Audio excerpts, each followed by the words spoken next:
معزز سامعین، 10 رمضان المبارک اس عظیم شخصیت کا یوم وصال جو اسلام کے قیام کی عینی شاہد ہیں، اولین حامی رسالت، پشت پناہ نبوت، والدہ بطول، زوجہ رسول، عطائے ربانی، زینب و کلثوم و حسن و حسین کی نانی، اسلام کی خاتون اول، گویا حوا کی ثانی، جنت مکانی، تبلیغ وجہ روانی، ہم سفر فخر موجودات، جن کے شوہر نبی خدا رفیق حیات محمد مصطفیٰ، جن کی بیٹی ام حبیبہ، داماد شیر خدا، توقیر چوکھٹے سردار الانبیاء، طاہرہ پارسہ کوہ وجود و سخا، منبع پارسہ تقوی، ناصرہ محسنہ، خاتون حجاز، قلعہ قریش، محسن اسلام، ملکۃ العرب، خدیجہ الکبریٰ رضی اللہ تعالی عنہا،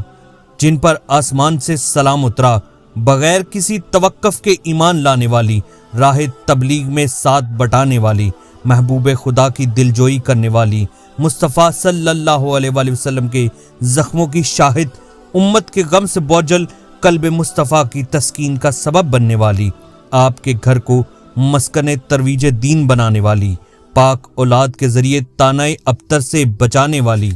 آپ کی وہ زوجہ جنہوں نے آپ صلی اللہ علیہ وآلہ وسلم کی رفاقت میں سب سے زیادہ عرصہ گزارا، 25 سال آپ صلی اللہ علیہ وآلہ وسلم کی خدمت اقدس میں وقف کر دیے، آپ کی موجودگی میں نبی آخر الزمان نے دوسری شادی نہ کی، آپ نے اپنے چچا زاد بھائی ورقہ بن نوفل سے سرکار دو عالم کے فضائل و کمالات سنے، علماء و یہود و نصارہ سے نبوت کے بارے میں خبریں آپ تک پہنچی، اور پھر آپ کے قلب میں عشق مصطفیٰ کی جو تپش پیدا ہوئی، سفر تجارت میں اپنے غلام کے ذریعے آپ صلی اللہ علیہ وآلہ وسلم کے اخلاق حمیدہ اور معجزات کو سن کر ان میں مزید اضافہ ہوتا گیا، آپ فراق رسول میں آنسو بہاتی اور بے قرار رہتی، عشق ایمان بن گیا اور اس نے آپ کو شریک حیات امام الانبیاء بنا دیا، قریش کے اور اشراف زادوں کی درخواستوں کو مسترد کر دیا اور خود محمد مصطفیٰ صلی اللہ علیہ وآلہ وسلم کو عقد کا پیغام بھجوا کر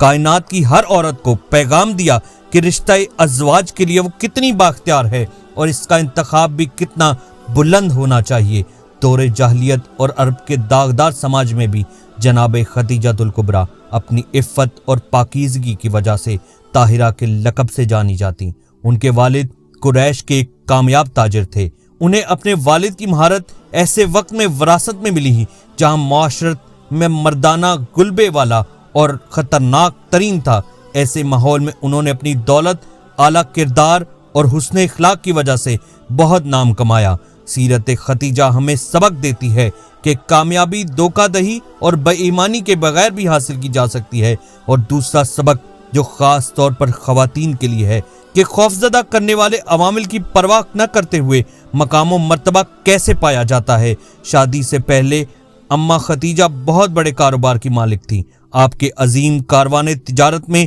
80,000 سے زائد اونٹ تھے، سونے سے لدی ہوئی سواریاں تھیں، اور پھر یہی عرب کی ملکہ جب عقد محمد مصطفیٰ میں آئیں تو اپنے آپ کو اسلام کی کنیز بنا دیا، اپنا سارا مال، اپنی ساری دولت پیغمبر کے قدموں میں نچھاور کر دی اور خود سخت تنگ دستی کی زندگی گزاری، یہاں تک کہ پورے قبیلے کے بائیکاٹ کی سختیاں آپ نے برداشت کیں، آپ کے